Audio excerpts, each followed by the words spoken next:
Welcome to the channel. I've made some big updates on the solar system. Stay tuned to see exactly what I did.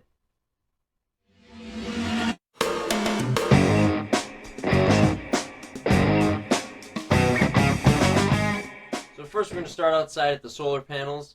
Last time I had 4 175 watt solar panels. I've added 2 more since then for a total of 1050 watts of solar power. And I've also wired them up a little differently. With the 6 panels, what I ended up doing was I made 3 pairs of panels wired in series. So the first and the second panel are wired in series. The third and the fourth are wired in series.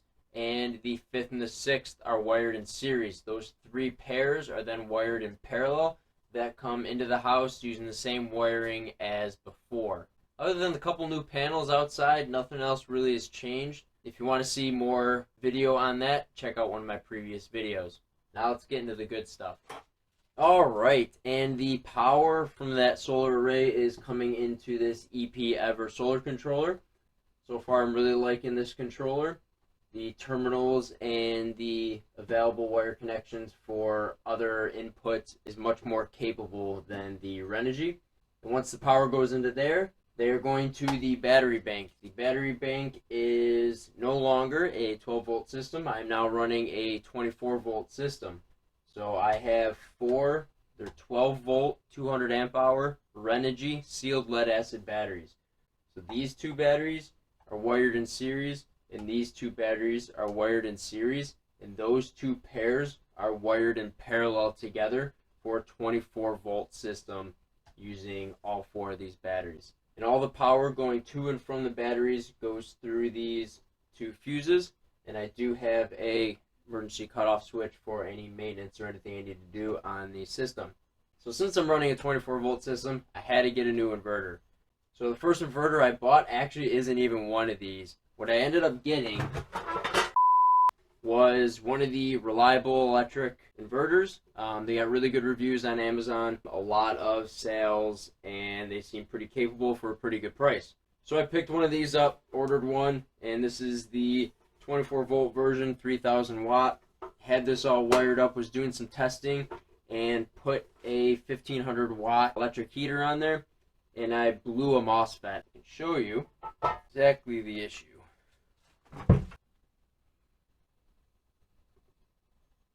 So I'm not sure how well you could see that. I might put in a higher def picture here for you. But I did blow that MOSFET. Customer service was very good. They answered my questions the same day that I emailed them. First they wanted to send me out a new MOSFET and have me solder in a new one. I didn't want to go that route. If there's any other issues later down the road, they could just blame it on my work to it, that I could have damaged something else and it could have voided the warranty. Told them I didn't want to do that. They said fine, and they said they'd send me out a new one. Shipping was really delayed, so in the process of going back and forth with them and knowing that shipping was going to be delayed, my solar system was out of commission. So what I ended up doing is buying this mammoth of an inverter. This is a power jack, the low frequency inverter. This is a 2-phase. I'm not going to get into all the main details on it. There's a lot of different variations of these you can get. They seem to be not as common, but looking at the hardware inside of it, the capability, and my results so far, I am very happy with it. And then a few weeks later, this inverter showed up, and obviously this does not look anything like the original Reliable Electronics inverter. A lot of those Chinese inverters, it's the same inverter.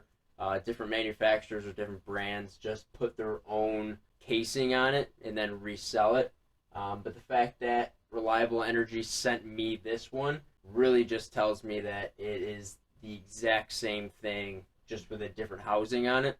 So if you do see these for a little bit cheaper than those other ones, I know they had less reviews, but they are the exact same unit as those other ones.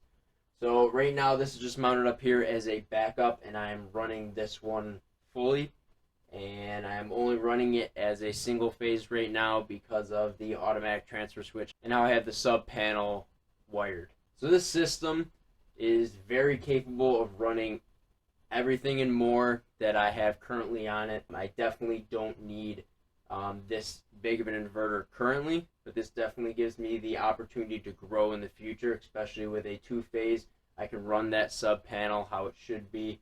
This can also peak to 32,000 watts. Whether that's realistic or not, I'm not sure, but that is a very big surge peak power for an inverter.